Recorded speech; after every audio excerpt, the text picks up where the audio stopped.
be taking you through the day's Halloween-friendly NBA slate. Lots of games, which I'm sure will be full of goblins and ghouls. I'm Chris Spags, joined by the smartest man in the NBA prognostication business, Fast Eddie Fear. How are you doing, Eddie? I'm very good. Not only do I like prognostication, but given the spare time, I like some prestidigitation as well. Go look that one up. I'm sure the people on YouTube love big words. That's what YouTube is known for. The highest brow verb choices and noun choices possible. But we will take you through the slate today. We are going to go game by game because we have enough time to still do that and hit some questions. Of course, the premium Slack gets first preference. So if you are not yet a member of Osmo.com, go get that free week now. Promo code live before lock will get you a free week of all the things that we talk about. Ownership projections, Osmo's rankings, Eddie's rankings, Josh's projections, a lot of smart people contributing content there. The deeper dive also has a great article every day as well. So go check that stuff out. Promo code live before lock. Let's talk about value up front so that people can just skip there if they want. There's a lot of value coming out with Jeff Teague out, Jimmy Butler out, a lot of discussion about Tyus Jones and whether he's worth playing or not as a chalk. What do you think about the value plays tonight, Eddie? I'm a biker Jedi. So are you actually? That's not a costume, right? That's just you living. No, that's just I was wearing my jacket because I was outside and it was cold. I was gonna do a whole Jack Skellington thing, but you have to shave my beard and the makeup takes a long time to apply, and it's a lot of effort. I would have to sing the entire show, which I'd be okay with that. I like you got a good baritone, but I suspect some other people might have found slightly annoying. So I think Okobo is the class of the value. There's obviously quite a bit of it there, but he's the one I feel the safest in. He's the one who I think has the better matchup relative to, say, Tyus Jones. He's the one I find it who should end up with more usage on a team considering who is in and who is out. He is the guy I want to play most of these guys. In tournaments, I'm very pro Derrick Rose. There's a lot of pro Rose, a lot of sort of anti-Rose out there. I think Rose is just going to be active as all hell. Like, I don't want season-long Derrick Rose. He's going to get hurt at some point. Derrick Rose... Yes, sorry. See? Between 30 seconds and 6 minutes into each show, I remember to move my microphone forward that I've moved out of the way since last night. Modulate appropriately, please, for the people. So yeah, I'll turn up or down your volume, people. Give me a break. Yes, I enjoy very much so Elliot Kobo. Was a big fan of his being picked, I think, first in the second round by Phoenix. I've actually seen every minute he's played so far in the league, and even some pre-league, which is a little bit different for me. I like him a good bit more than Tyus Jones. Tyus Jones is a much better defensive basketball player. There really aren't any good defensive basketball players on the entirety of the Phoenix team. There are quite a few who have an upside defensively on this Minnesota team. So, yeah, for me, Okobo is the class by a fair amount. Now, there's a lot of, and I think we'll just do it as we go through the games. I will talk about other value because there are about 9 guys who are, I think this guy is a good pivot, and it's interesting to rank those, and it's a little site dependent. So I could roll out a list of 23 guys who cost between $3,400 and $4,400 on the various sites, but I don't think on FanDuel, Rose is $5,500. Is that a pass? I'm a large fan of Derrick Rose. That being said, if you're going to pass, getting rid of the multi-positional $4,900 on DK is a little harder than getting rid of the point guard 55 only. Yeah, Lyles, Vaughn. There's infinite guys in that range who we'll talk about, and I'll try to contextualize them as we get to them. I'm fine with you not playing Derrick Rose on FanDuel. I think you play Elliot Kobo. You can double punt and run him out there next to Tyus Jones.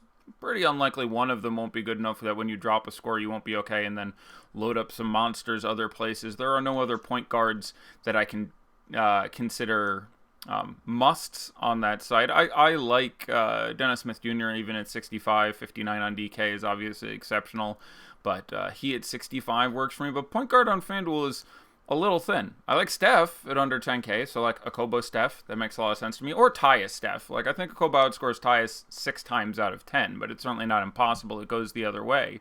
But Rose would be in the top 5 or 6 point guards I want to play on FanDuel. So, and I do think the ownership there is going to be pretty nice. So, inclined towards. I certainly would not object to you running him out there.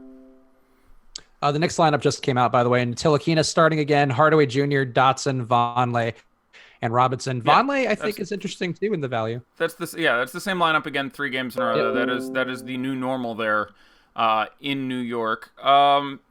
Yeah, so Cantor off the bench tonight's a pretty phenomenal center night. I don't think I want to run Cantor out there off the bench yet at that price tonight. There's lots of guys I like. There's even tournament guys I like. Nurkic came through for us last night. He was sort of the tournament guy. More than anything else for that, I'd probably be inclined to go back to Jared Allen again tonight. Last game, he, for no reason that I was able to detect or the coach spoke demonstrably on after the game, only played 20 minutes. He was great in the first half, so much that we had a really ironic and was sort of asking for it premature celebratory round, because through the first half he had played, I think, 16 minutes and had 24 fantasy points. And I really like Jared Allen in matchups where he gets to hang around the basket. And he was playing the Knicks, who you just mentioned. And so he was playing either Mitchell Robinson or Enes Kanter, not guys who were going to run around and shoot 3-pointers, and I expected him to be good. And he was really good. He was getting you a fantasy point and a half a minute. And then he started the third quarter, played 4 minutes, and that was it. He was done. And I've absolutely no good idea why. I mean, they went a little bit small, but that was obviously the alternative. But it was very strange for me on a year where we'd finally seen him getting high 20s, low 30s appropriate minutes. It was really unfortunate that happened. So but he's still 5,300. These two teams played at in the opener, I think. Yeah, these two teams opened against each other.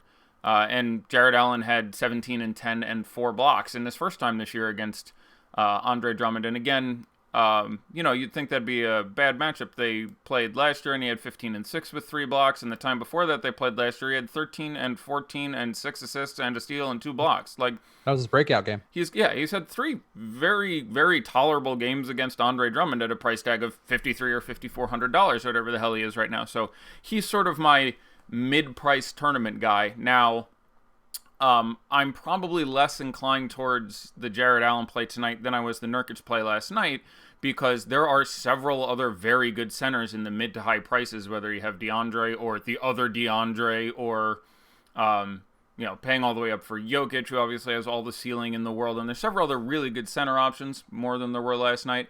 And there are some exceptional guard values that are going to end up having you spend up as opposed to spending the mid prices on positions like center. Like if you play, I don't know, if you're on DraftKings and you play a too cheap Dennis Smith Jr. and Rose and Okogie and Okobo, you end up with, wow, I've got to spend $9,600 on each guy. There's just no room for Jared Allen in that lineup anymore. And again, the number of guards are going to make you want to spend your flex spots on guard. If you take my meaning there, you'll have a lot of desire to spend you'll want to play like point guard, shooting guard, utility, and have guards in all 4 of those spots. So you're less likely to play double center. And so now I want to pay up for my one center, and I'm spending $5,300. So long story short, I understand why it's really hard to build the lineup and have it feel good to play Allen in that position. But everyone else is going to feel that way too. So you'll have Jared Allen at 2.5% owned or something like that. So an interesting play there. This all came by way of you talking about the Knicks lineup. Vonleh, more of a cash power forward punt to me. Like he'd compare similarly to Taj Gibson. He's going to play 25 to 28 minutes, probably.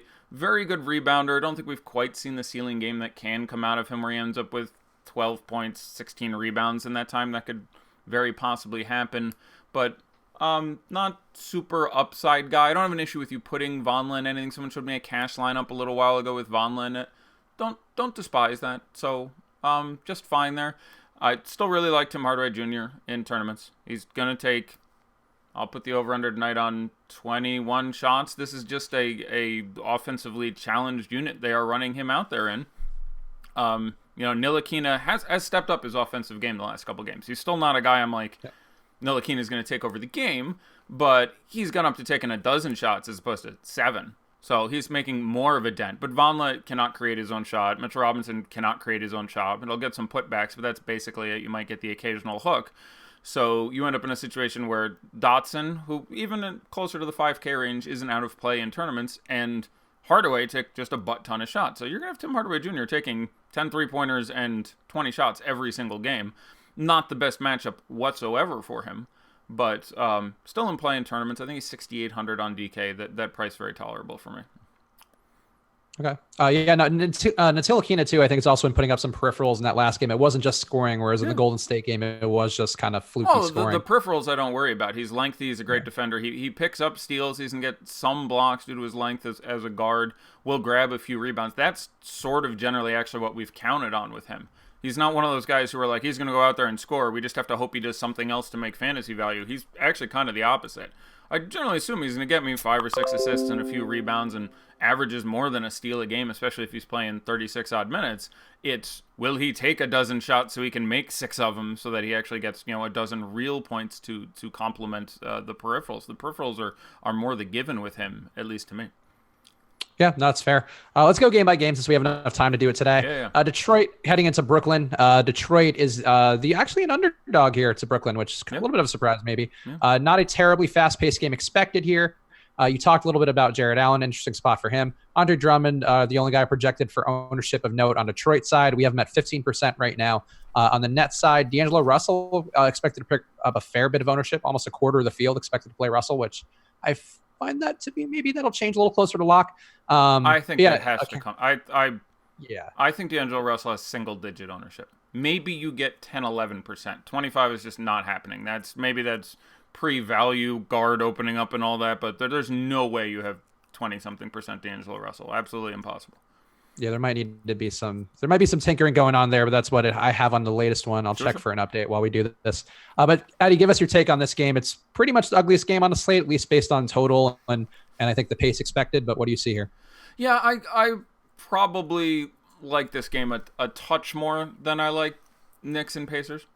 There's just a few more players who are sort of middled in that game. Like you have the Pacers are pretty good defensively, and the Knicks, we're not really sure what they're doing with their lineup, so it's hard to jump on someone. Like, we know who's starting, but I'd be lying if I said I thought I had a good, barometer as to exactly how Fizdale was going to run the minutes, and I do think they're clearly still in the tinkering phase of the team, so there is still some real chance that, weird shit happens there. This game, I feel a little more confident what's going to happen. There's really 4 guys, I think, maybe 5 guys if you add D'Angelo Russell, but at his price, like $6,000 Karis LeVert, I have some interest in. Again, these two teams did play once already. And you got in that game 40 or so out of LeVert, nearly 40 out of Jared Allen, 45 out of Blake Griffin, 55 or so out of Andre Drummond. None of which are super crazy numbers for me. Like, Blake is too cheap on FanDuel, or he's well cheaper than he is on DK. Which is a little bit strange, and he's power forward, which is one of the positions where I think we'll tend to spend up. So I do think his ownership gets kind of swole tonight, but it's a just fine matchup, even with Rondé Hollis-Jefferson back in there.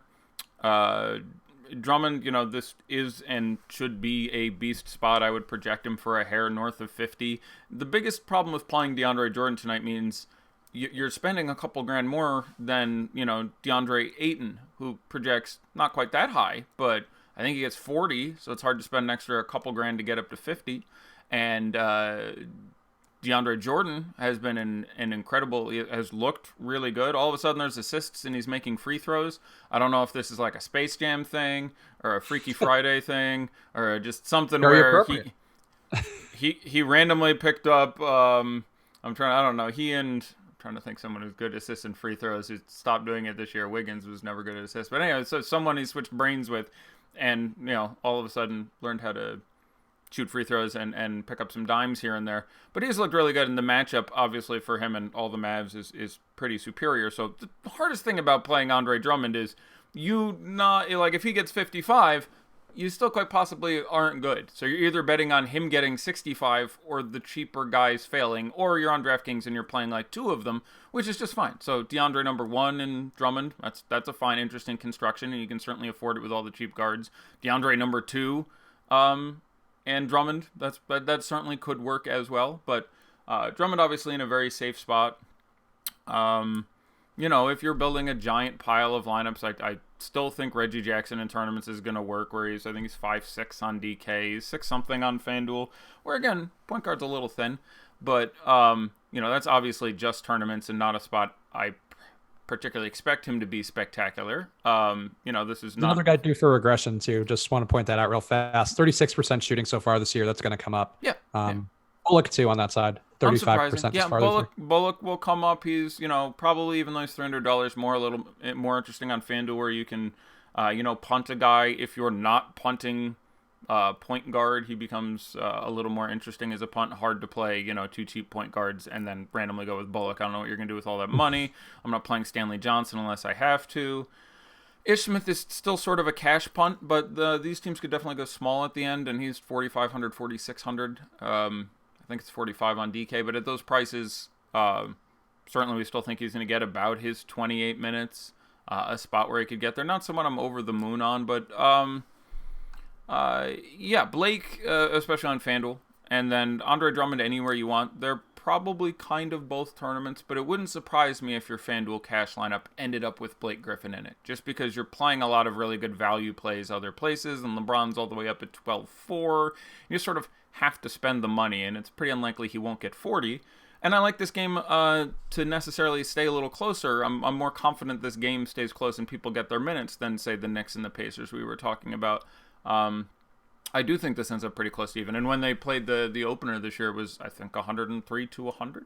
So, again, not an inspiring score there, but don't mind. Basically, I'm a fan of a 1-0 from this game. You end up with just Blake, cool. You end up with just Andre, cool. You end up with Karis LeVert. I think he's pretty good in tournaments at his price. He's 6,000 on DK. That's pretty cheap. Again, did well in this matchup earlier this year. No reason to think he couldn't again. D'Angelo Russell, at 6,000, he's the most expensive net. D'Angelo Russell's 59 on DK. Those are both guys who, at those prices, certainly have a tournament upside. And you'll get D'Angelo Russell at 4% as opposed to Dennis Smith Jr. in that matchup both Dennis Smith Jr. and Ricky Rubio are almost the exact same price and will both be well more popular. So you'll get D'Angelo Russell, guarded largely by Reggie Jackson with an upside game at 3% owned. We have him still at 23%. I checked the most recent update. So we are at 23%? D'Angelo Russell is being projected by our magic robots who do the ownership crunches for 23%. He is going to be less owned at point guard than Rose, Okobo, Rubio, Dennis Smith Jr. At the very most, he's the 5th highest owned point guard. But this is an early game. We'll check. I will bet you any amount of money he's single digits. Not only do I think he's under 20, I'll side bet you if you'd like that he's under 10. I think the algorithm we use, and this is just my naked observation, not me speaking on behalf of the company or anything I know. I think the algorithm we use values value more than actual players do. So I think it's because Russell's at 5,900 and the team total's not substantially lower than the team total. I think it's probably giving him a little more of a boost than he probably should have. Yeah, I just think the number of value point guards that people are going to be super on, and the fact that people wouldn't mind spending that extra flex spot on picking up another center, and I don't know. I just don't see it. I will tell you in 55 minutes we will know. Also, I didn't mention Spencer Dinwiddie. He's very much in play. Yes. When they played in October, either the 16th or the 17th, it was the opener for both these teams this year. He outscored D'Angelo Russell. They closed out with both of them. He's 48 on DK, I want to say. He's not out of play in tournaments on either site. It wouldn't surprise me to see this game end small with basically all 4 point guards out there, where you have Reggie and Ish and Spencer and D'Angelo out there to close this game. Wouldn't shock me. Yeah, he's been very good versus the Pistons, his former team. And Rod Beard, where he was on too, that one video we did with him and Osimo, he was like, yeah, Spencer's really motivated versus the Pistons. He was really upset about how he left. He wants to show them they made a mistake. And every time he plays with a chip on his shoulder. So I have a few lineups with him too, because why not? Why not play for spite on Halloween? Yeah, I think, I think that's largely it for me. People have asked me about Alan Crabb today. I think that's too cute. I just don't see where the minutes are necessarily going to come from. I still think he ends up in the teens. You have Rondé coming back, which bumps minutes off Dudley and maybe moves Harris up more often. And I just don't see Allen Crabbe getting the time. I do like the thought process of looking for other upside guys who cost 3 something to take over him, but not in this game. Langston Galloway was fully out of the rotation last game, so I don't want to do that. So these wouldn't be the places I would look for my Okobo Okogie pivots. And then one question about the Pistons situation, because I think we didn't touch on this part. Can you play Blake and Drummond in the same FanDuel cash and or GPP lineup? GPP certainly. You just need this. I mean, you're asking for a lot there. I would. Again, the word "can" is misrepresentative. I would rather play someone else next to Drummond or someone else next to Blake. All right, you do add a. If they both go off, which is very unlikely, no one will have that fucking lineup. So if you randomly get 66 out of Drummond and 59 out of Blake, well, you're one of 1/2% of people who have them both. So can you? Sure. Is there an upside there? Yeah, there's a huge upside because they're both guys who can put up huge numbers. And if it happens, it's incredibly low owned. But it will hurt you more often than it will help you. So do I want to? No, I would be disinclined towards doing that. If I find myself playing Blake on FanDuel, for example, which I think you'll find reasonably frequently tonight, I would be more inclined to play Jokic or Karl Anthony Towns even, who I think does have a giant ceiling here with no Teague, no Butler, where just obviously you're not super thrilled with the matchup, but he can shoot some threes and drag Gobert away from the basket and might take 25 shots tonight and is coming off a big game. So I would generally want to pivot away from Drummond if I'm playing Blake, and vice versa, but you certainly can. There is a very real upside to be had there, and it includes randomly getting 2 overtimes. That shit happens. Like, there is always some positive correlation in playing 2 guys next to each other. Like, generally, I don't want to play D'Angelo Russell and Spencer Dinwiddie. They're really negatively correlated with each other. However, there's that chance that you randomly pick up X overtimes and they play all of them, so that there's always some sort of potential positive correlation, but I think they would net negatively in both those examples. Yeah, I don't mind Blake and Drummond quite as much because of the staggering of minutes for those guys, but it's not like a situation where like Russell can lose minutes to Dinwiddie quite as much. I agree. Yeah.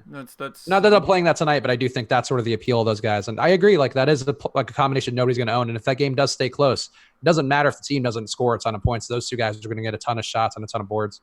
So that's an interesting thought. Let's talk about Indiana, New York. New York with the lowest total on the slate, 101.8. Indiana favored by 6 going into the Garden. Oladipo's a little priced up. Nobody in this game projected to have a ton of ownership except Noah Vonleh, who we're projecting for 23% right now on the ownership projections at Osmo.com. And I don't know. I think Vonleh is the guy I have a little bit of in this matchup. Maybe I also have a little bit of Hardaway, not a ton else. What do you see in this one happening? Yeah, it's interesting. A lot of people are talking to me about Vonleh today, and I've been talking about Noah Vonleh pretty constantly for like a couple weeks. Like I've been bringing up when no one else is talking about him. Today, a lot of people are like, "Hey, how about Noah Vonleh today?" And it's one of the days I'm a little less excited about Noah Vonleh. Certainly, no issue with you running him out there, especially. I'm trying to remember where he's well cheaper. I think on DK he's 44 as opposed to 4,300 on DK. Yeah, he's 43 on DK. He's like 53 on FanDuel. I'm generally disinclined towards that. I think it's fine. I think there is he is a incredibly good rebounder, which is a fine position to be in against this Pacers team. I think, there's a real chance that he does hit that ceiling, and I would have no issue with him in any tournament or cash lineup necessarily. There's just a lot of other value that I really enjoyed tonight. So, yes, certainly feel free to Noah Vonleh.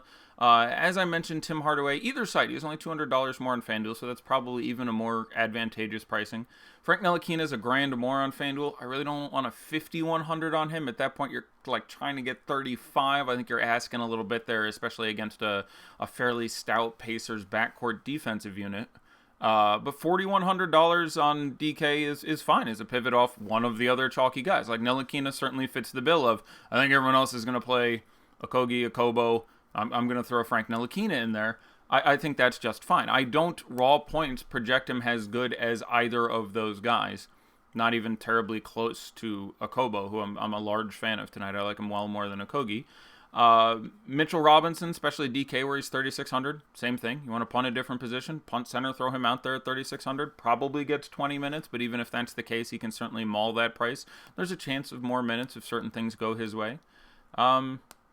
And that's really it. I don't know if Moutier finally takes the court tonight. In the low fours, Trey Burke, if we somehow got news something was going to change, I'd like it. But he's sort of bench gunner at this point. Not quite there. You can Damian Dotson in a tournament, but not a ton on the Knicks for me to like. And I think you had it spotted pretty well. I remember watching Oladipo put up, I want to say it was 70 against the Knicks last year. He had a monster game against them. But again, once Tyreek comes to town, just sort of quarters Corey Joseph and Tyreek himself and Oladipo and Collison, and just brings my love for them all down a little bit. But it is a spot where you can catch the upside game out of Oladipo just based on numerous steals and blocks, and it's a situation where the Knicks are sloppy enough, I think is the easiest way to describe it, that I do think he can certainly catch it that way. So if you wanted to play Oladipo in a tournament, he's 8,600 on DK. He's just also not priced that the hell cheaply. So I don't want to play Collison with Oladipo and Tyreek Evans in town. I would rather play Tyreek at 5'2", 5'3", whatever the hell he is. I would rather run that out there in a tournament. He will one of these days make a pile of his shots and put up 30, 35 at that price. He's getting to where I could do that. But again, not a ton to love for me here. Just the minutes are very fractured, front and back court, and the minutes and the usage is very fractured, front and back court. You have Sabonis and Miles Turner basically sharing 24 at center. That's not super exciting. Thad Young's under 5K on DraftKings. If you want to put that in a tournament, I wouldn't say it's strictly wrong, but a whole lot of, if you have a guy, fine. If you don't have anyone, I wouldn't worry too much. Yeah, I think that makes sense to me. One last Noah Vonleh fun fact. Noah Vonleh currently pulling down his rebound rate, the same, relatively, pretty much exactly the same as Enes Kanter, 33.2% compared to 33.6%. So yeah, he's. I mean, I'm sure they're a hair behind like DeAndre Jordan and Andre Drummond and whatever, but just, I mean, he is a very, very good rebounder. I mean, legitimately he's very Rodman-y, sort of. He's not that good, but he's a very good rebounder. Yeah, and also not cross-dressing yet for attention, but maybe soon. Do a Noah Vonleh, get some New York Post headlines. Yeah, I mean, you can't tell right now, but I'm wearing a leotard with a frilly thing. Ooh, slinky. Oh, it's Halloween. I like that. Utah going into Minnesota. Utah's favored by 3 points. That probably has gone a little bit up. I didn't update my Vegas totals on the sheet. Yeah, I'm curious what that has moved to, because originally it was a little closer than I expected. And again, I'm a pretty big believer in this Utah team and pretty big disbeliever in this Minnesota team. So even in Minnesota, that's Yeah, it's now Utah by 6.5. So okay, we're getting there. I would still bet on Utah in this game. Like there's I can see it going the other way, but there's a real potential for this for all kinds of fuck Twittery going on in Minnesota. So I guess right up front, I'll tell you, one of my favorite plays on the slate is Rudy Gobert, and his price is coming up a little, and I think that's going to scare people off him. And you talked a little bit about center and some other guys who I think you might find to be better plays. But Gobert's just been raking lately, and I think raking is a baseball term, but whatever, we're carrying it over here. Yeah, that's fine. But going against Towns, who, I mean, even if he is motivated, I think he's going to be far more motivated offensively, if he can even do anything defensively. I just feel like Gobert is going to be able to get everything he wants and obviously get a ton of the lobs that he's been really excelling with lately. Sure. I like him a lot. I also like him a lot. Like, he's 79 on DK. He's 91 on FanDuel. That's a little bit sticky. But he's incredibly, incredibly cheap looking at that price on DraftKings. I just, as far as raw points go, like him. I would have him projected very, very similarly to DeAndre Jordan and a little bit higher than DeAndre Ayton. And I slightly prefer both DeAndre's points per dollar. That being said, I think your ownership on Gobert is really nice. So I like a Gobert play in tournaments. Tends to do very well against Karl-Anthony Towns. Had a I'm top of my heading this, but a 25 and 15 with 4 blocks last year is some fairly crazy game. Like, it can absolutely occur, and it's not a situation I'm super worried about. And I do think the Timberwolves substitutions will lead to generally more down low Towns and less outside Towns, which I think also favors Gobert net, believe it or not, because it'll cost him a rebound or two, but it'll pick him up a block or two. But yeah, I'm right there with you. I think Rubio is going to be significantly owned. Again, last game, not great again, but game previous to that one had a monster game. I don't think most people will be aware of the fact that when you when you take out when you take out Jeff Teague and put in Tyus Jones, that's a worse matchup for Ricky Rubio. Like Just Ricky a little Rubio, bit. It's a slight downgrade in defense. yeah, Ricky Rubio is slightly worse off now after that change has taken effect.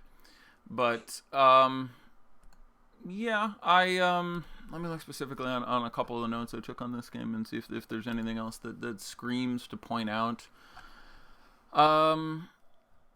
Yeah, I still think, Donovan Mitchell's still not priced quite where I want him to be, but his form appears to be coming around. He's 82.7. Prefer him a little bit to, say, DeRozan at his vastly increased price, and Oladipo and his matchup at his price. I think I'd kind of rather play Donovan Mitchell, and if you have exposure to no other Jazz, I think that's actually a slightly stronger play. Ingles still too cheap on FanDuel. Another guy who's cheaper on FanDuel than he is on DK, and a really solid matchup for him. Most of the defensive matchups look really good for him. So I do like Joe Ingles quite a bit. Derek Favors will be back. Don't really want to play Favors coming back in his 20 to 24 minutes, but that takes some shine off Jay Crowder. So less excited about playing Jay Crowder, but you can still play him. And again, especially on FanDuel where he's too cheap. Gobert we talked about, and Rubio, certainly, there's nothing wrong with playing Rubio in a tournament. I don't like the matchup as much as I did, an hour ago or 6 hours ago, but he still can get on top of a $5,600 price tag or whatever. And I just think, again, he's just another reason that I expect D'Angelo Russell not to be that owned. I think he's owned less than Rubio. Yeah, Rubio, we have at about half the ownership right now. I'm with the field on Rubio. I'm not with the theoretical field on Russell. I think it's a good Rubio game. Rubio has also been good since against Minnesota since being traded there. I think he had one game, and if I'm remembering correctly, I believe he got hurt in that one. Might have been one of his hamstring issues. He got hurt in one of his Revengers. Yeah. Yeah. But the rest of them, he's been like at or around 40 points, 40 DK points rather. So I'm comfortable with him tonight. What about on the other side? What are you doing with the Wolves morass? Yeah, so it's as we expected. Dudley's still starting for the Nets, which is surprising. I thought Rondé Hollis-Jefferson would be back in there and get the start. I'm a little less inclined towards that play now. On DK, he was 5,200. I didn't mention him in the first breakdown because I was sort of waiting on this news. So probably going to wait another day on Rondé Hollis-Jefferson, unfortunately. But,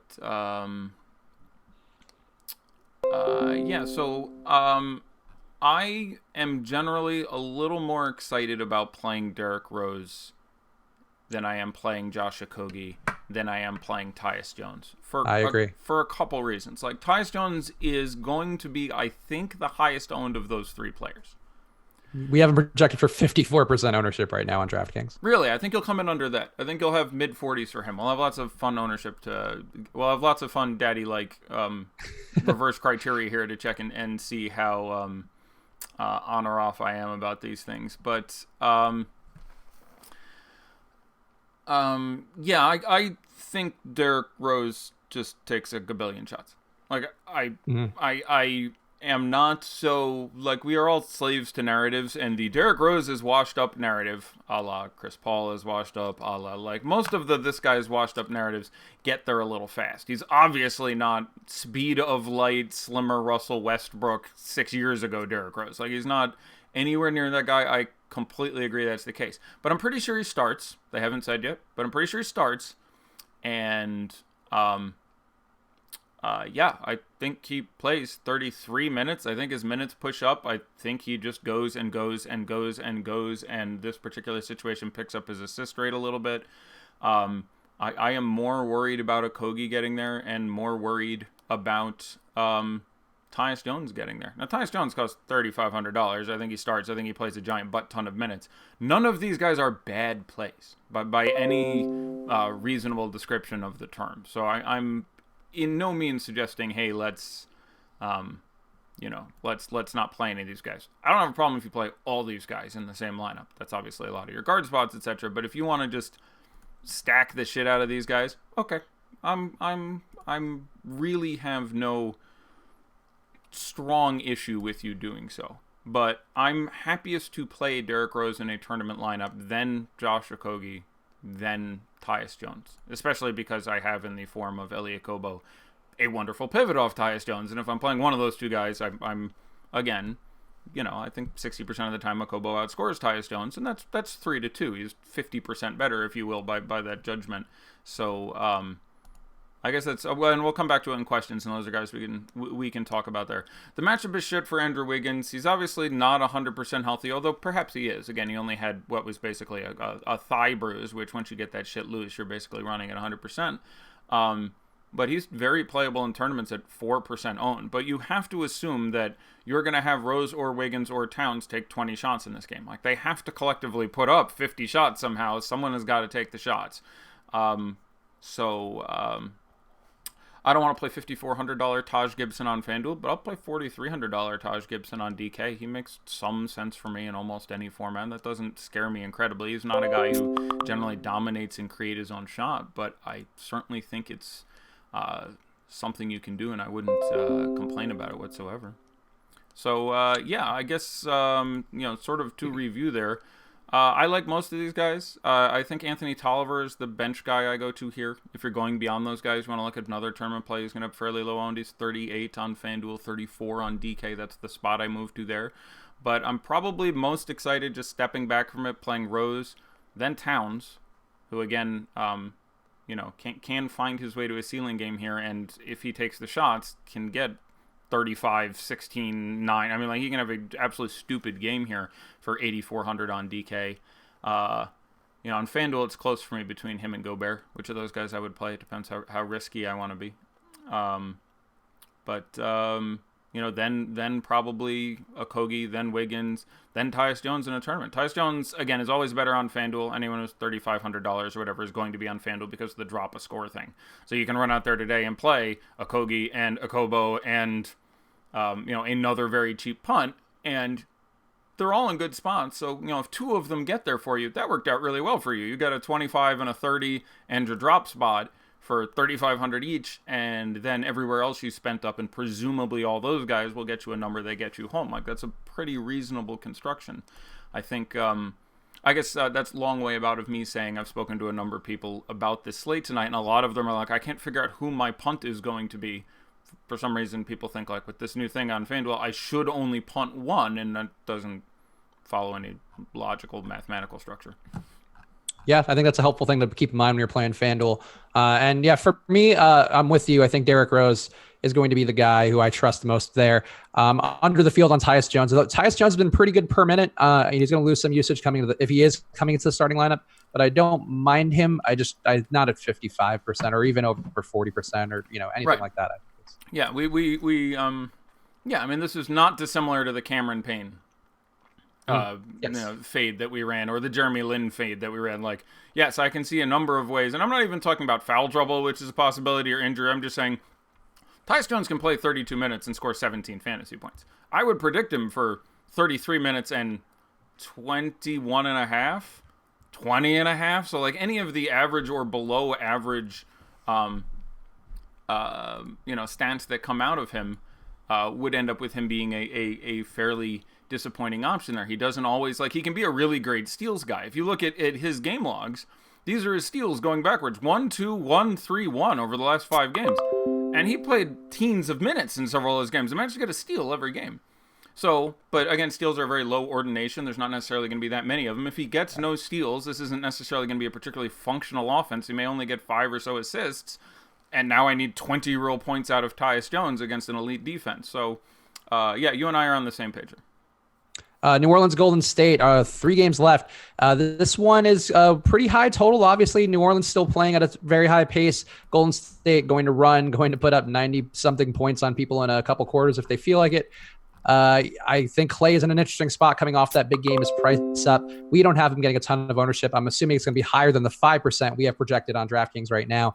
But I do like him as well. I think you could play pretty much any of the guys on Golden State and feel comfortable with it, especially if you think the game doesn't blow out. And AD is supposed to be back as well from an elbow problem. Obviously, he's going to nerf some of the positive things for the other guys on that side. But AD would be a perfectly fine play to me tonight. What do you think about this game, Eddie? So assuming Anthony Davis we have back, it's not necessarily the best matchup for Anthony Davis. Now, he's had some exceptional games against this modern Just looking back, we'll say in the last, we'll go 2 years and 3 days ago, he had 45, 17, 3, 2, and 2. Then he had 33, 13, and 1. Then he had 28, 8, 3, 2, and 5. Then he had 35, 15, 5, 3, and 1. Last he had 30, 15, 2, and 2. So, yeah, Anthony Davis, certainly pretty, there is all the upside in the world there for that to work out for him.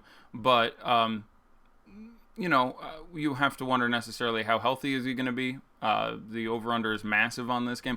I'd like Anthony Davis at his price at either 12-8 on FanDuel or 11-4 on DK. Obviously, having him makes you a little less excited about Mirotic, who is priced up and is going to run into some excellent defenders.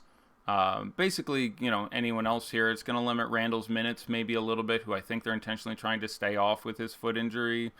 Drew Holiday's priced very well on DK, 7,200. So you sort of from the beginning are like, do I think they keep this game close in Oracle?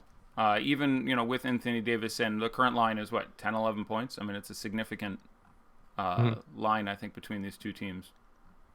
Yeah, it's 11 the last time I checked. So right. Yeah.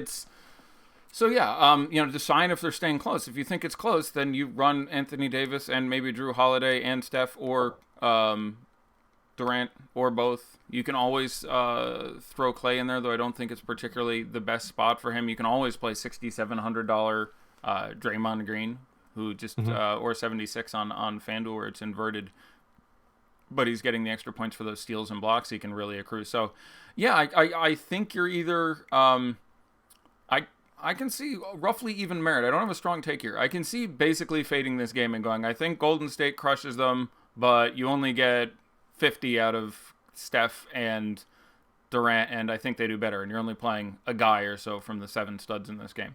And I can see being like, I think this game stays close, and I'm playing Anthony Davis and Drew Holiday and Steph and Clay, or Durant and Clay, or Draymond and Steph, and using that to a lot of those big forward plays to augment all the value from the guards, and I'm building my lineup, just stacking the shit out of this game. I think that's fine. And I can see picking a guy and hoping he gets there, but I don't have... the more I look at this, any guy I particularly love versus their price, I think they're all priced fairly equitably.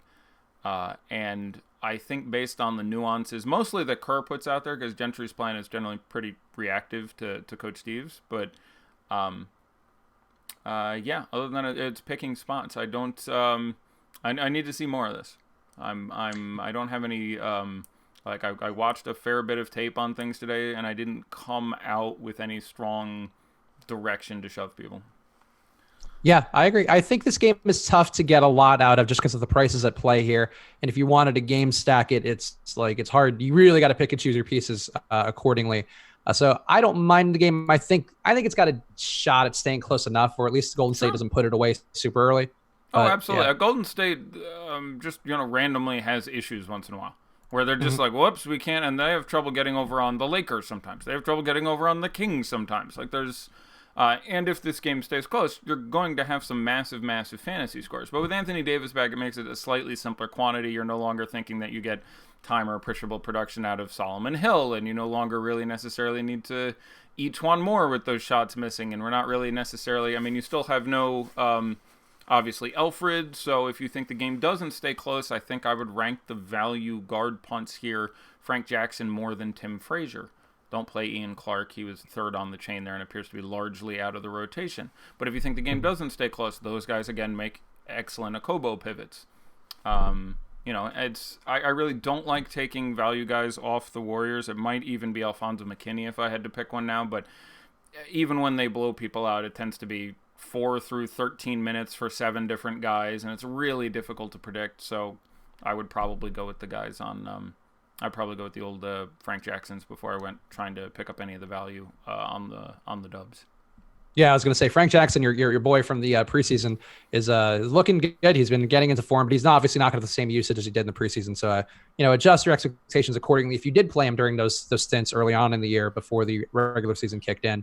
But I do think he's interesting if you think the game blows out, and I have a little bit of him tonight as well. Yep. Dallas going into LA. What do we have for an ownership projection on Anthony Davis? On Anthony Davis, we have him at, I believe, 9%. No, Sorry, 6% right now on DK. That's pretty exciting. If he's 6%, I would want a massive amount. Like Yeah. I would play 50% or something. Which is That interesting. Q I heard. tag on him on DK all day, I'm sure doesn't hurt that as well. Yeah, no, it's. I think he's still Q tagged. I don't think he was ever O tagged. But yeah, I if it's anywhere near 6, 8, 9%, then yeah, I would want massive amounts of Anthony Davis because I have him hesitantly like a point ahead of LeBron James right now. Well, speaking of Dallas going into LA, LA another very high team total here. No injury news here of note. I think Brandon Ingram's obviously back in the lineup. He's been back in the lineup for one game. Lonzo's been looking lost with Rajon Rondo back in the lineup. And DeAndre Jordan's been looking good. The guys I have in this game, I have a little bit of Ingram, I have a little bit of McGee, a little bit of LeBron, and a fair amount of DeAndre and some Luka and Dennis Smith. Actually, I have a lot of this game. I realize it. Also, Harrison Barnes and Wesley Matthews on DK are pretty great values. So I like a lot here. What do you think, Eddie? Yeah, I especially the Mavs, and especially on DraftKings, huge fan of this game. What order are you doing these games in? Because we've yet to hit the Chicago game. Like we're sort of flying all over the place here, and we're sort of, Am I missing the Chicago? I might be. I don't think we did Denver. Oh, and the Bulls. I just scrolled past it. That's why. Oh, okay, we'll go back to it. That's fine. We'll go back to it. We're keeping our lives spicy. Yeah, the with the exception of Wesley Matthews. Yeah, all the Mavs are priced much nicer on DK, but this is a matchup we really like. Targeting these Lakers, $5,900 for Dennis Smith Jr. That's pretty nice. Harry Barnes at 55, you can absolutely do that. Luka Doncic is 7,300. I think he's 8 flat on FanDuel, which you don't want to feel especially good about paying that price, but the ownership is going to be really really spiffy, and he just dropped whatever it was 48 or something on the Spurs. Which is, while not as hard a matchup as it used to be, still harder than the Lakers, for example.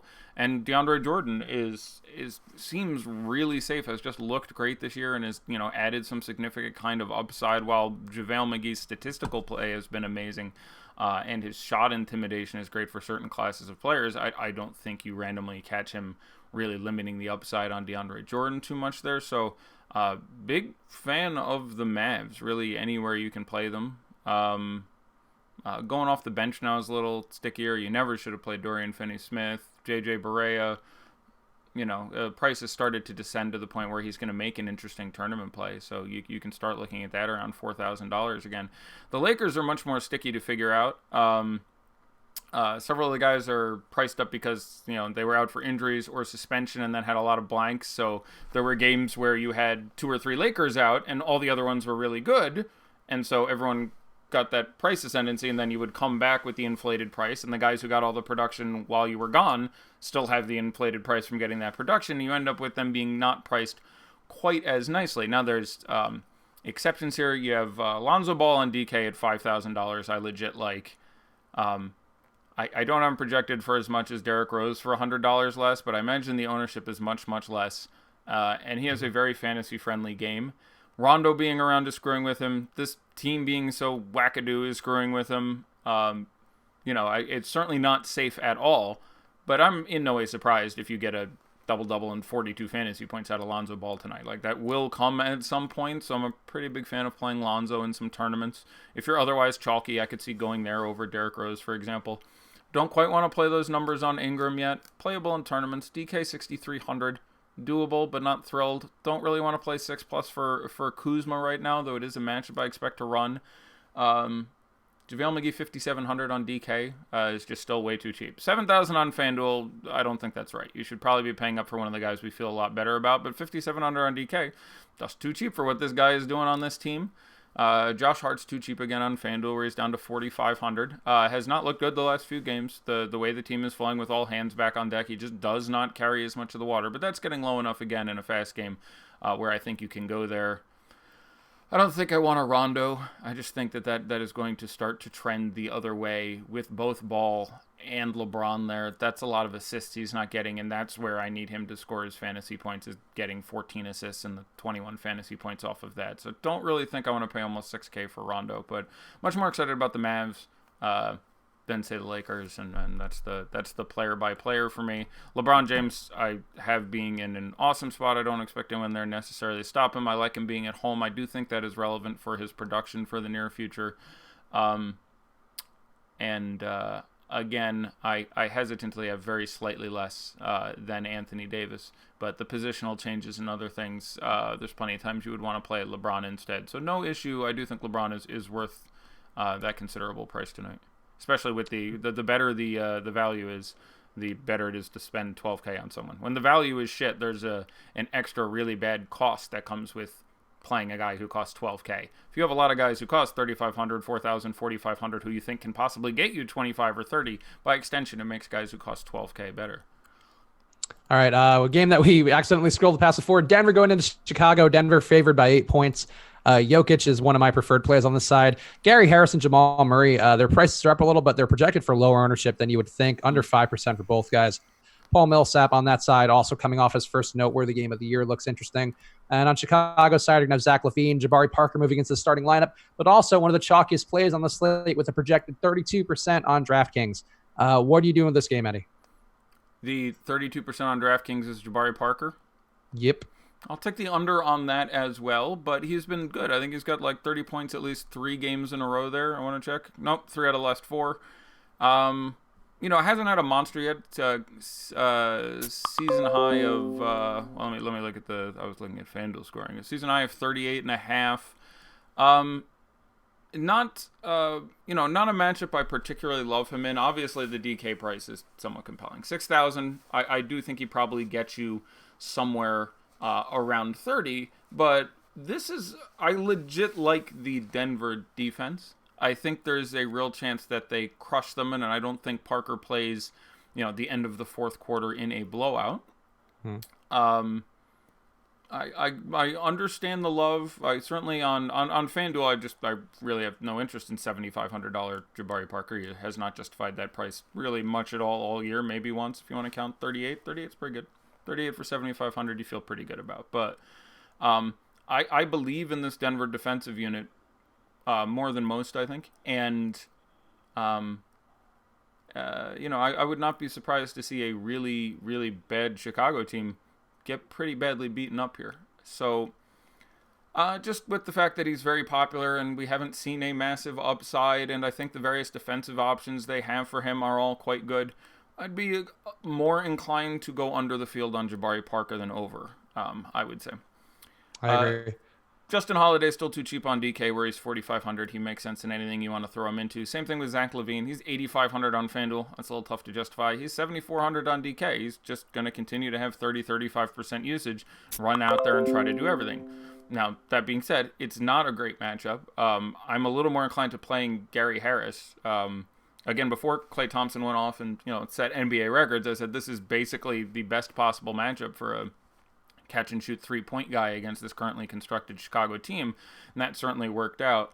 Not a spot I mind targeting with Gary Harris and other guys. So not the price you want to play for Gary Harris. He's priced up, but there is a reason for that. The matchup is pretty good there, and I'm more excited about playing Gary Harris than I am, say, playing Jabari Parker, just for the ownership and the mashup and various other things there. I think you can make an argument for playing all of the centers in this game, starting and backup guys. FanDuel, I don't think you should spend the 7,000 Wendell Carter is, or whatever crazy number that is. But on DK is $4,900. That still makes plenty of sense. Felicia is getting all the backup minutes, and he's $3,200. So if you do think this game blows out, that's an interesting, super cheap punt to throw out there. If I think the game blows out, I probably would rather play Felicio than Hutchison if the price didn't aggravate me, and I don't have a problem playing him alongside Mason Plumlee. Would get the backup run at like $3,600, I think, on DK for Denver, and he's forward eligible, which helps a lot there too. I think you can play a couple compelling guys in this game who look pretty good in the event the game stays close and have a big upside if it does happen to blow out. So Monty Morris makes some sense. Trey Lyles, I think, is a strong tournament play who's going to get his 20 minutes regardless and could end up getting more if this game blows out and does have a big upside and what's a stellar matchup. But looking among the starters, I don't want to play Torrey Craig. He just doesn't have an upside. I would rather play Monty Morris. I would rather play Trey Lyles. I would rather hope that Malik Beasley continues to get the time. I don't think he plays 30 minutes again, but I think he continues to take minutes off Wancho and a couple of the other bench guys. So I do think you get 20 minutes of Malik Beasley again. That's a reasonable punt at 36, 37, wherever his price end up being. Jabari Parker starting should make you like Paul Millsap a little more, under 6K on DK. I mentioned Gary Harris again. It's a bit site dependent. There's I would rank him very similar to Zach LaVine, but I think the ownership is better. But Zach LaVine's a little more on both sites, and a clear road to success. Just I took 25 shots and I'm super athletic and I just managed to get there. But I would rather play Gary Harris than Jamal Murray. And Jokic, obviously, you're staking a claim on this game, saying close and should bounce it back with like LaVine. Seems some obvious correlation there, but Jokic, all the ceiling in the world, and the biggest strike against him is the same strike against Drummond, in that you have both the DeAndres out there as cheaper options who also have a really legitimate upside in games that we can hopefully think will stay a little bit closer, positions where they can produce a little more. And for Gaheem in the premium Slack, who's been asked this question a few times, would you go Trey Lyles or Noah Vonleh? But I would play Noah Vonleh in cash. I would play Trey Lyles in tournaments over Vonleh if I'm not otherwise heavily invested in the starters from the Nuggets game. So it'd be very close for me between those two guys. So it would depend on the various correlations in my lineup.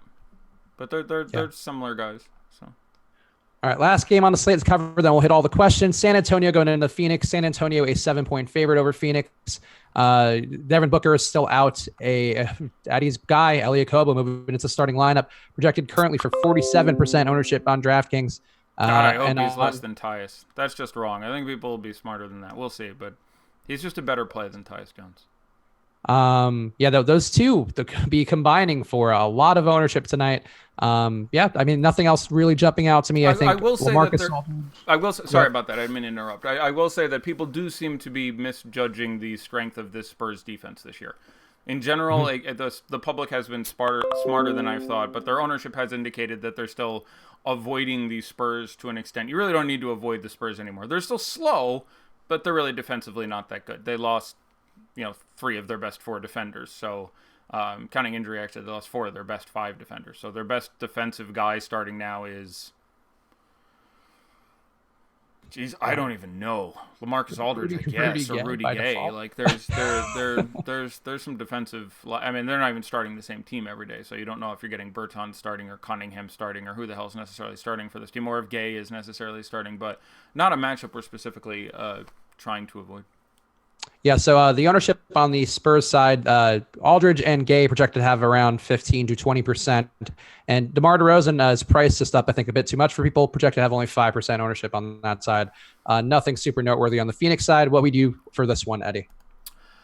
Yeah, I mean, DeRozan has 60 or more fantasy points in 3 of his last 4 games. Like, I'm not saying that wrong. He has 60 or more fantasy points 3 of his last 4 games. Allow me to eat some crow here. I said at the beginning of the year several times, and I'm not trying to avoid it, but let me specifically repeat it, that I thought Aldridge would be the guy for a while, and it would take DeRozan a little while to get acclimated to the system. And I said, I do like that Popovich is saying he's going to let DeRozan be DeRozan. He won't try to make him function within his system.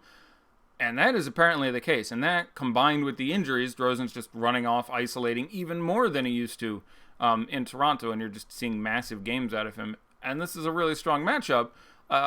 If those ownerships are right, I kind of like $9,500 DeMar DeRozan because 60 is still good. And if you're not sure you can get 60, he just did it 3 times in the last 4 games. Like, literally 3 times in the last 4 games.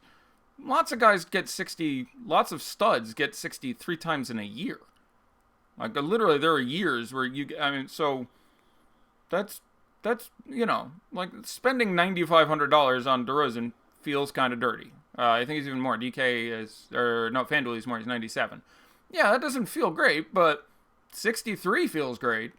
And the line not so huge on this, so I feel better about $9,500 DeRozan than $8,500 Aldridge. I like $6,100 Gay on DraftKings. He's been very consistent starting, coming off the bench. I actually like him a little bit more coming off the bench. Obviously, you pay for any of these guys. You're hoping for this game to stay close. But Rudy Gay coming off back-to-back 45-point games. Now, last game, I will say, in fairness, 6 steals. Not going to get 6 steals very frequently. That was. He did have 7, 8 many turnovers that mitigated the useful value of all those steals. But those were a little weird games. But the shooting hasn't been out around. I don't expect a huge regression. And he's 6,100. I think I'd project him for around 30, and there is 40, 45 upside there. So, yeah, Spurs, generally I'd rather pay for DeRozan than Aldridge. But again, he's a guard, but that just pushes his ownership down more, which is what I want. I think Bryn Forbes is a perfectly Kobo is a dreadful defender, really. He's I won't say that. He's got reasonable steal upside. But Bryn Forbes, another pivot off those incredibly chalky guards, who I like those guards better, but you're going to get a much more tasty ownership here. Can you start talking about Rose starting over Tyus? Apparently there was some news that I'm supposed to start talking about, so I'm going to go look and see if I missed a lineup. Derrick Rose Wiggins in the lineup. It is Rose and Okogie starting in the backcourt. So it's going to be Rose, Okogie, Wiggins, Gibson, and Towns. Yeah. Yeah, I still like Rose. There's still no issue with you playing Tyus, but now we've added a minutes downside to what we were talking about there, where I would now pull his minutes projection down by about 4. Rose is still my favorite, and has been fine against Rubio even back in years where they were decent. But yeah, I was pretty sure Rose would start. This does not surprise me incredibly. So yeah, doesn't change anything I said. Nope, still rank him Rose, Okogie, Tyus for guys on that team as guys I want to play. Still like Tyus default as a play. And this news coming out 17 minutes before lock, you will get higher. Unfortunately, it will reduce the ownership on what was probably a worse play than a Kobo in a vacuum. But yeah, I don't know what else I can tell you there. All right, let's go through some questions. One FanDuel GPP lineup for tighten up, turn up. What would you do at power forward? Pretty broad question, but my guess would be something like Blake and Millsap, Blake and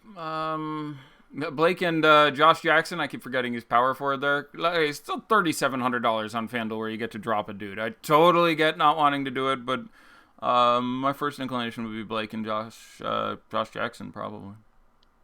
It's not a particularly robust position.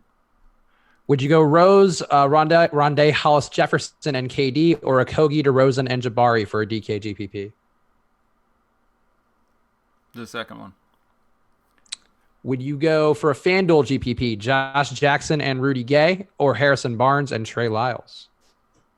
Yeah, those are both really good. I'll go with Jackson and Gay. I like them being against each other in the same game there. I slightly like that correlation as opposed to the other one, which is 2 different games. And Josh Jackson has been terrible the last couple games. He's not that bad. And it's just a point of price and upside. So I like playing Josh Jackson again on FanDuel tonight. He was a good play at $4,000 twice in a row. Didn't work out. He's still a good play at $3,700, and now he's going to be 12% owned, and you'll just get there when you get there. So I would stay on top of that. He will get there eventually with all those guys out, and even with Kanan out helps him even a little bit more there. So I'll go with Gay and Josh Jackson from amongst those options. Thoughts on Cameron Payne? I know some guys liked him earlier in the day. I think Cameron Payne is fine in tournaments. There's obviously some question there. If the game blows out, I don't think he's closing. You get more Blakey, more Arcidiacono in that case. If the game stays close, I'm generally on the side of people who think they want him to be the starting point guard. So I think if that game stays close, yes, I think more often than not, you do get 30 minutes out of Cameron Payne, and I think that's a perfectly valid place to plant your flag. It's just tournaments because of all the uncertainty around it, but if you put Cameron Payne in any sort of lineup, I would not quibble. For FanDuel, would you go Gobert, Towns, Jordan, or Ayton for cash? Let me look at their prices specifically.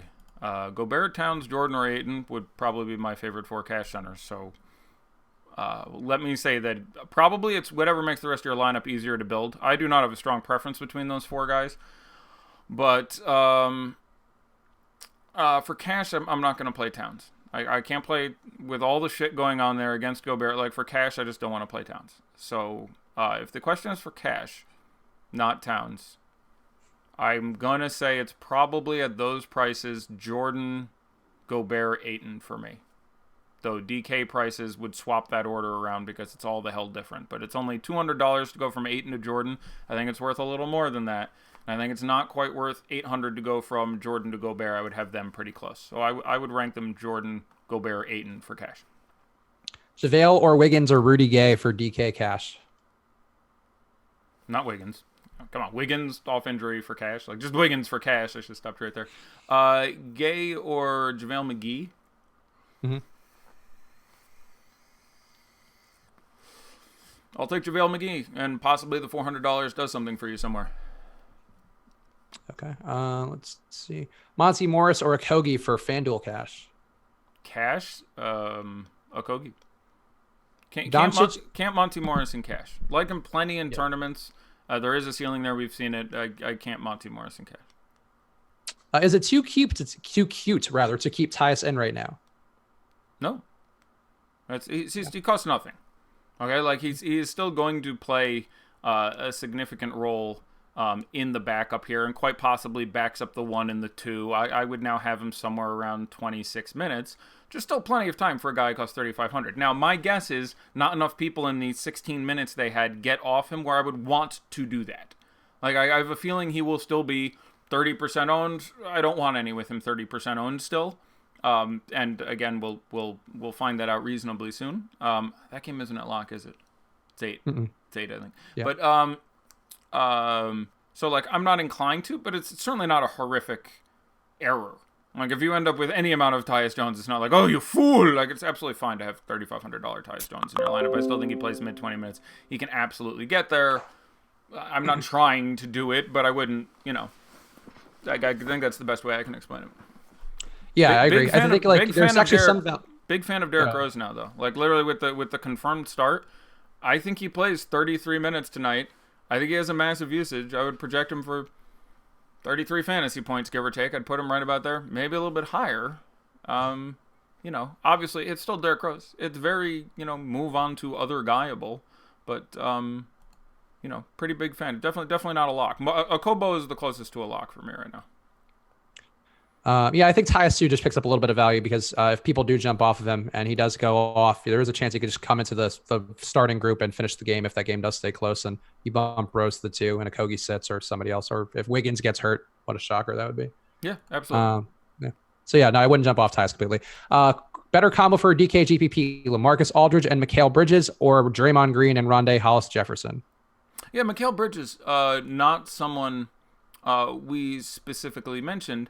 And, I think continues in the mid-3s.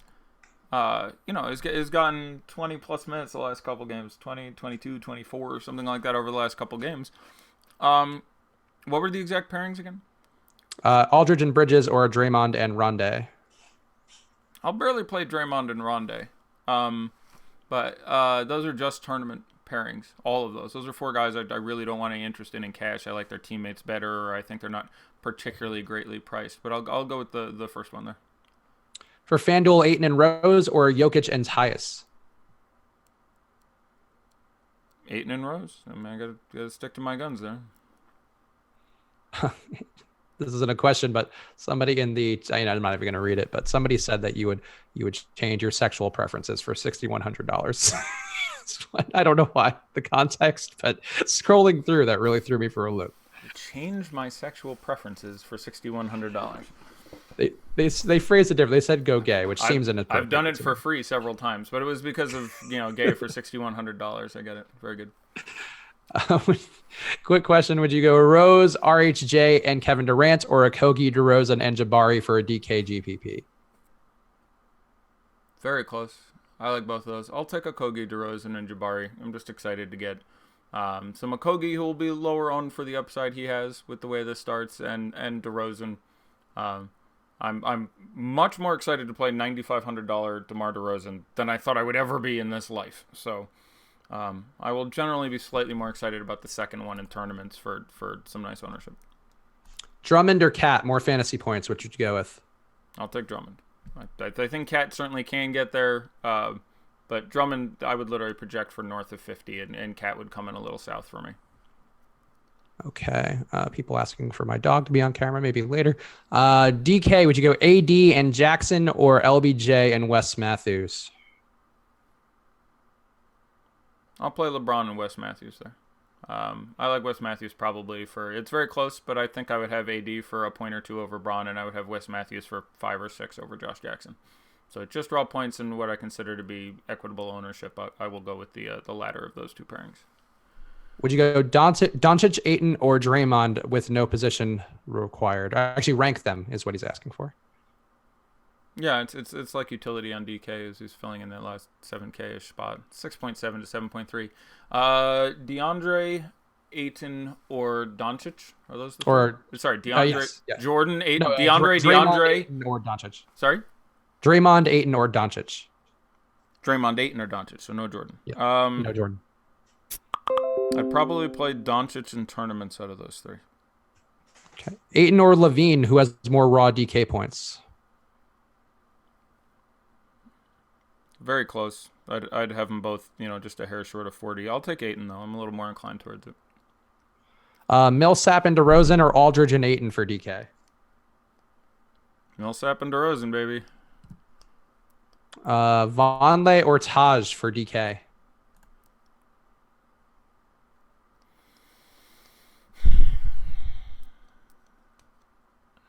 I'm going to play Vonleh. Any Quinn Cook interest tonight? No. That was easy. FanDuel Cash, Josh I don't even Hart. know if Sean Livingston is out, but I've been just caught on that too many times. If you want to play the blowout in that game, I think I play McKinney as my bench guy with just how that's been going. Quinn Cook even was out of the rotation a recent game. Like I can't Quinn Cook. Josh Hart, LeBron, and Ayton, or Okogie, Katie, and Drummond for FanDuel Cash?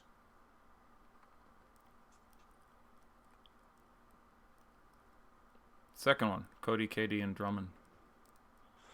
So, okay.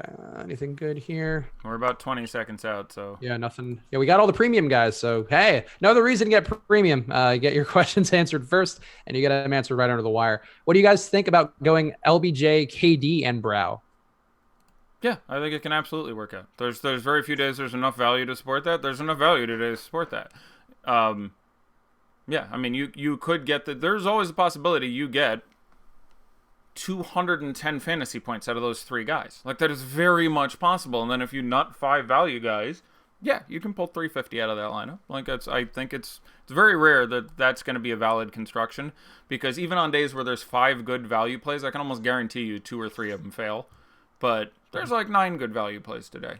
So certainly you could have those 3 guys, and if you're on FanDuel, back it up with Okogie, Okobo, Rose, Josh Jackson,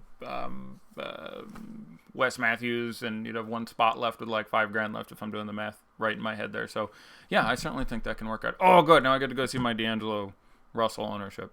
Yeah, there we go. It's a little time for a little daddy like. I'll also put Callie on camera. Come here, dog. All right. For a second. Get that bitch in here. Here we go. This is Callie. She's a yellow lab who's dealing with conjunctivitis and skin issues, but she's very sweet and well-intentioned. She's beautiful. She's sitting here as though she's on camera, which I appreciate. Yeah, she made some nice eye contact with the camera there. I could take lessons from her. I do a lot of this. Like, she's doing a pretty good. I mean, look, she's ready to fill in whenever you want to take a day off. I'm sure she has some great basketball takes when winning lots of money. I wouldn't shock me. Wouldn't shock me. All right, sweet thing. There you go. Say bye, Callie. Bye, Callie. That was actually just me doing a dog costume for Halloween. Nice job. It's a really great costume, yeah. All right, what does Daddy like so far that you're seeing? Please answer DeRozan or Durant. Durant and cash, DeRozan and tournaments for me. It's a brave new world. When you say it like that, I feel terrible. D'Angelo Russell, higher than I thought, 15.7%. That is much higher than I would have thought. There you go. I thought people like value. I thought like 8-9%. Yeah, but that's not on today's slate. That's not value. Like, it's $5,900. Exciting. I just thought he was going to come in behind Rubio and Dennis Smith Jr. at that medium to high priced 5K point guard spot. Like, I just thought he was dealing with too much competition, but I am wrong. Drummond 11.6, Griffin 11.3, Karis LeVert 10.14, Jared Allen 6. 2 of that is my fault. Sorry ahead of time. Rondé Hollis Jefferson 5, Reggie Bullock 3.7, Alan Crabb 3.6, Joe Harris 3.15. Stanley Johnson 2.6, Spencer Dinwiddie 2.1, Ed Davis 1.6, Reggie Jackson 1.3, Ish Smith 0.86, Jared Dudley 0.64, Shabazz Napier 0.30, Zaza 0.25, who did have like 30 in the first game against the Nets, if I recall correctly, went ham off the bench. Langston Galloway 0.11, that doesn't quite count as a congrats you played yourself because he might play. Probably won't. Bruce Brown 0.5, Ellenson 0.4, Fareed 0.3, Glenn Robinson III 0.3, John Allure 0.2, Calderon 0.1, Theo Pinson 0.1, Zach Lofton odds, Alan Williams odds, Luke Kennard odds. No one played themselves. There was only one game, and I don't think any of those guys are actually inactive. I think Alan Williams is actually suiting up. I'm not sure if Big Sauce is actually active, but I think he is. I think he does actually suit up. He's not playing, but, whatever. Interesting. So Russell is the maybe they played themselves with that play, huh? No, I don't hate the play. Like he's 5,900. That's a very equitable price. Not shocked to see 40 against the Pistons and Reggie Jackson. If you're trying to get some exposure to this game, to run Drummond back with somebody, there's plenty of reasons to play D'Angelo Russell here. I would rather play Dennis Smith Jr. for a raw points consideration, but D'Angelo was 16%. At some point around 25% DSJ, I would prefer the 16% D'Angelo Russell. It's always basically an ongoing ratio you're doing in your head of ownership versus expected production. So if Dennis Smith Jr. is 27%, I'm fine with D'Angelo at 16 instead. I like LeVert at 10 more than either, for what it's worth. I would agree with that too, especially coming off of a down game. It seems like a nice spot to get back on the LeVert train, but not that I did that, but would have been nice. Nice thought. All right. Anything good? Any other last questions? AD ownership. We have on DK projected right now to be less than 6%. So we'll see how that holds up, if people are afraid of that elbow or not. Hopefully they are. That's cray. I think it was also, I also want to say, wasn't it an external injury? Like, wasn't it a laceration? Like, I don't think it was because there was some blood. Like, he had a brief cut there. So, like, that shouldn't have anything to do with anything. Like, if you've got, I've got, something wrong with my ulnar collateral ligament, then I totally get being like, oh, maybe his shot is fucked up. But if he has a scab, I don't think it's going to be like, he's going to be picking at it all game. So. He's just going to be licking himself. He's going to get a hot spot on his elbow. If he that's Cali. That definitely is Cali. One question for our guy Makad. This was a thing we had earlier on streams before.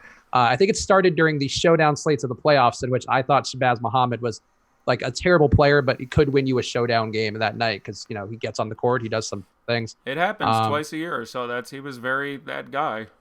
Yeah. So Makad wants our pick for the Shabazz Muhammad of the night, which is just a guy, to define it, I think, Eddie, for you to pare it down a little better. A guy who fundamentally kind of sucks, but could be in a tournament winning lineup. Okay, I like that. Give me a minute to bang through some notes here and see if I can. Like, there's a couple. I'm gonna name some nominees first for that award. Okay. I'm gonna start with some nominees. I like this. So, inaugural nominees for the Shabazz Muhammad Award. I definitely think. Let's go with Ryan Anderson. I think that could be bad guy who randomly does that tonight. Let's Anthony Tolliver. I think that guy gets in there. Reggie Bullock. One of those guys. I will, after some consideration. Like, I don't know how bad he has to be. Some of these guys are like.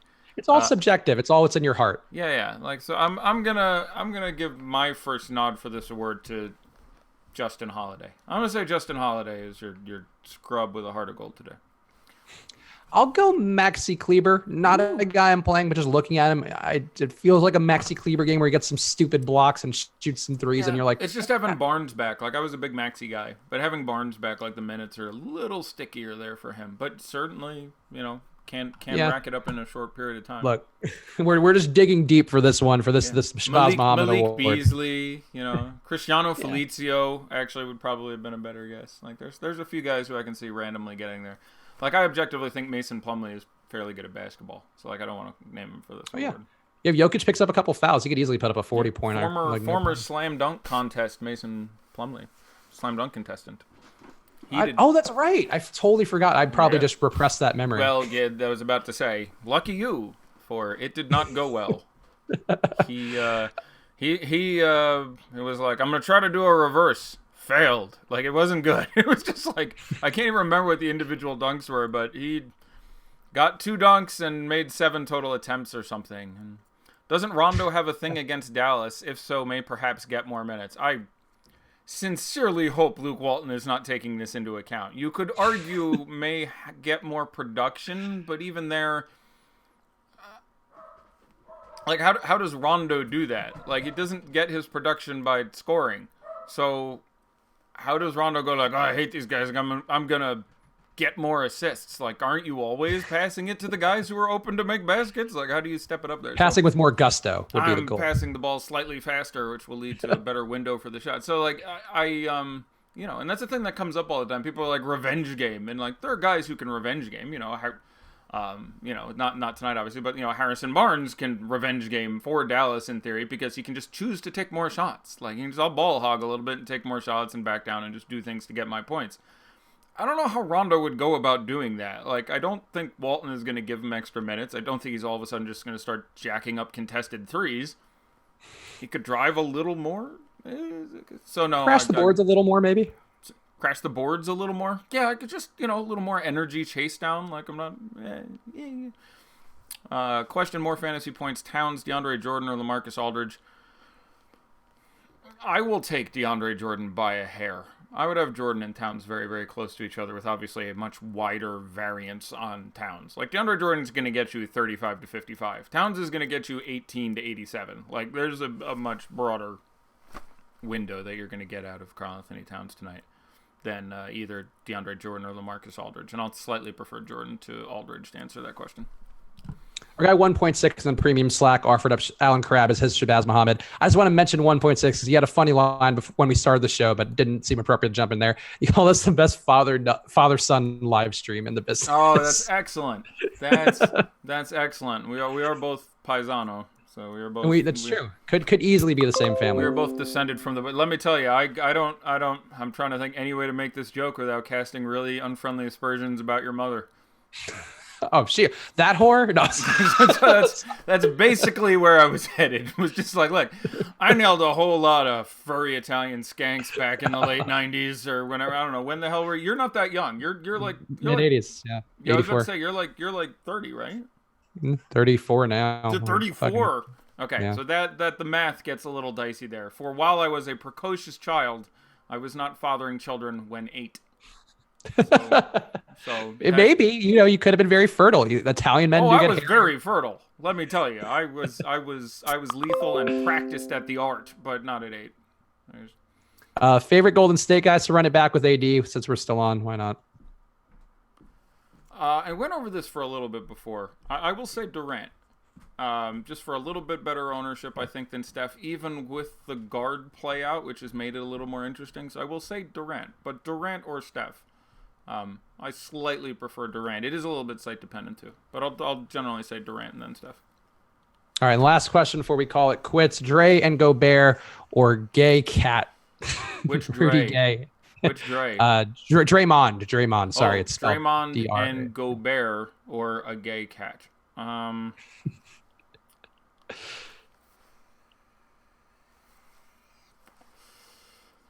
they're both pretty tournament-y, so in a tournament, it's really close. I'll go with the Gay Cat. I'd go Dre and Gobert. I definitely have more of those guys than Gay Cat. Yeah, I know you do, but I think other people do as well, which is sort of why I made the choice. But yeah, it's obviously I've thought about it for 20 seconds, so at least to me, not an incredible differential between those two. Yeah, that's fair. Gay, though, I'm curious about see how he does. He's been getting a lot of minutes. He's got 40 minutes last time out. Yeah, I think that's likely not going to stay. But yeah, he's been perfectly productive in the 6,100. As I said, I would go Gay for $6,100. It's one of my and this is a weird tangent, but one of my favorite things about DFS is you kind of see. I think you get a better window to see players grow up and you see them kind of improve.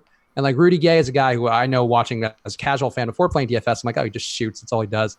And he still mostly just shoots, but he's more efficient. And he's getting smarter. And it's it's fun. It's fun to see you guys grow and improve. He's moved around a lot, but I think I hope he appreciates the opportunity he has to get to play for Popovich. And then, you had Memphis guy and Sacramento, and like the guy obviously went all over the place. But at this point, in a team he's a little more comfortable in, and basically all last year was just Achilles recovery for him.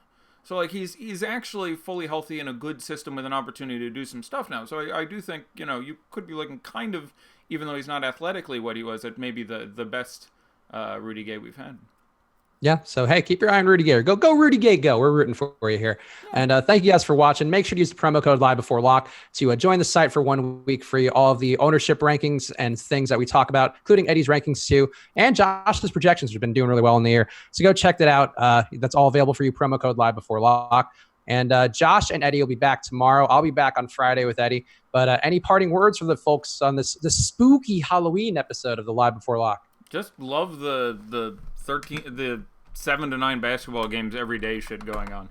Like Wednesday, 7 games. Not a Wednesday where I have to only get 3.5 hours sleep because I need 7 hours to prepare for the 13-game slate that's coming up this evening and spend, my lunch break watching tape and all that shit. Like, I'm really excited about the fact that, just a solid but not ridiculous number of games every day. And tomorrow, I think, is 6. So, like, literally, all manageable. That's nice. Tomorrow going backwards is like 6, 7, 8, 9, 9, 8, 9, 7 until I have to go back to like last Tuesday until we had a shit day. So, looking forward to a nice half dozen tomorrow. At the start of the show, we should do a better job of talking back to backs, because it should always be noted. And tomorrow it's I didn't mention it. It's I think just Denver and New Orleans play again tomorrow, but Denver and New Orleans do play again tomorrow. So when you're talking about potential blowouts, if you're New Orleans, they have the Trailblazers tomorrow, who they do a pretty good job at handling, you may have noticed. But it wouldn't surprise me if the leash is a little shorter tonight because of that. You know what I'm saying? It's like, all right, we just want to get one of these 2 games. If we're down 16, we're just going to take it easy on these guys and lose this game in Oracle so that we can put our best foot forward tomorrow. I do think that is a relevant consideration when talking about these guys. So probably not for Denver and Chicago. That one is not. Yeah, no, I'm not thinking they're going to. Yes. No. And by the way, Denver tomorrow is I believe, Cleveland.